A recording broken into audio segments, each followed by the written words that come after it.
Welcome to my greenhouse. Yes, I finally do have a greenhouse. It's standing up. However, as you can see, the beds are not ready yet. Hopefully I'm gonna sort that out this week. And yeah, on the next video, on a tour around my garden, you will see a fully finished greenhouse with the beds ready to take some tomatoes, some cucumbers, watermelons and everything else. However, today it's all about, well, what to still sow in raised beds in the middle of May. And there's actually a lot of vegetables you can sow right now. It's a little bit windy here today, so I do apologize for the extra noise that comes from the panels of my greenhouse. But what am I sowing today? Well, I've got kale, arugula, I've got some carrots, I've got zucchini, a yellow version, I really do like that. I've got some beetroot, I've got some dill, I've got some thick beans, butternut squash, and that's about it. So as you can see, there's quite a lot of vegetables you can still sow. It's actually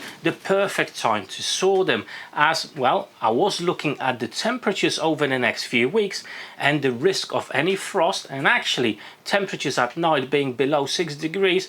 Well, I've not seen anything like that, so fingers crossed the temperatures will hold. But hey, let's go outside and sow them in my raised beds. First of all, guys, I'm just gonna put some tags in my raised bed so I know exactly what vegetable is where. I've created a plan during winter and now I'm just following it. Now, the process that I follow to sow my vegetables in the raised beds is more or less the same for all the vegetables. First of all, I'm gonna water the place where the seed's gonna go. That will do a couple of things for me. First of all, it will allow the seeds to stick to the soil a lot better, and secondly, seeds do need a lot of moisture to germinate. With that done, I'm going to use my trusty little stick over here, guys, to create a groove, a channel for the seeds to go in. Usually it doesn't have to be that deep, probably about 5 to 10 millimeters in depth.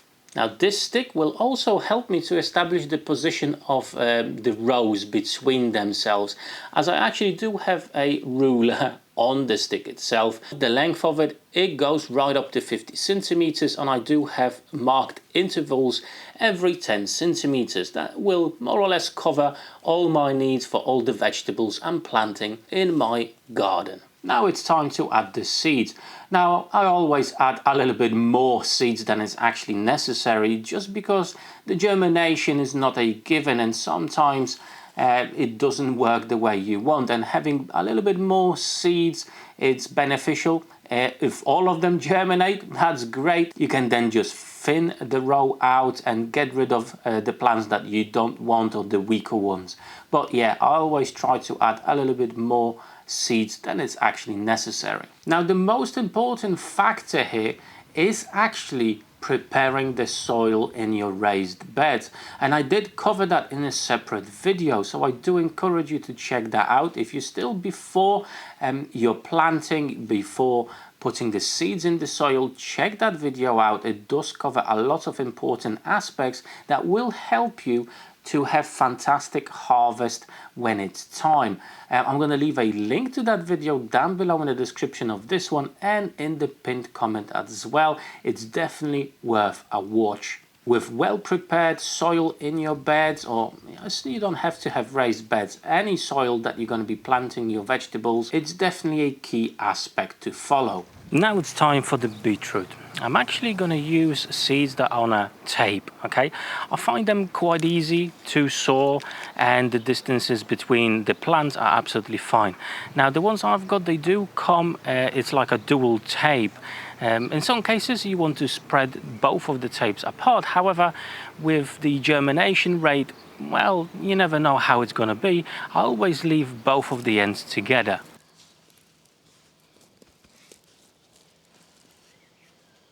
And this is the same beetroot I did sow about 2 weeks ago. So the germination is not too bad, but it's definitely not brilliant. So it's definitely worth having both of the tapes together. Now with thick beans, obviously the process is a little bit different. You don't really want to have a row.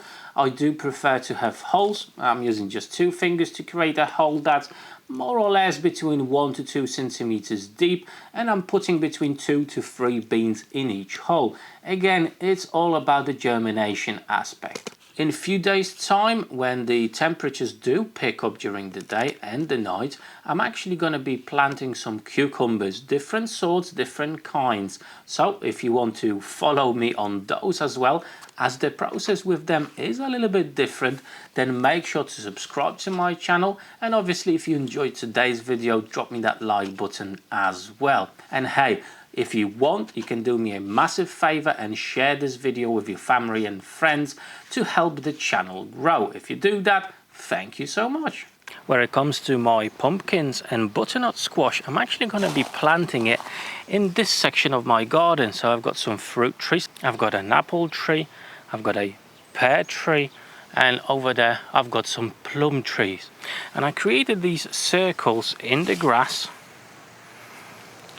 for the purpose of sowing and planting pumpkins and butternut squash.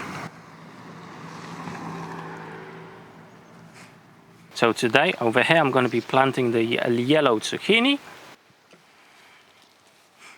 and on the other side, just over here right in the middle, I'm going to be planting the butternut squash.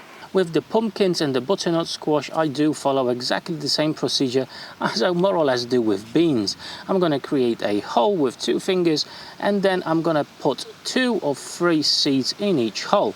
Now in total, I only want to have 2 plants growing from here. However, as I say, germination could be a bit iffy, or I could have some slugs attack my plants. So it's best to sow a little bit more. Now with all the seeds sorted, super important to water them plentiful.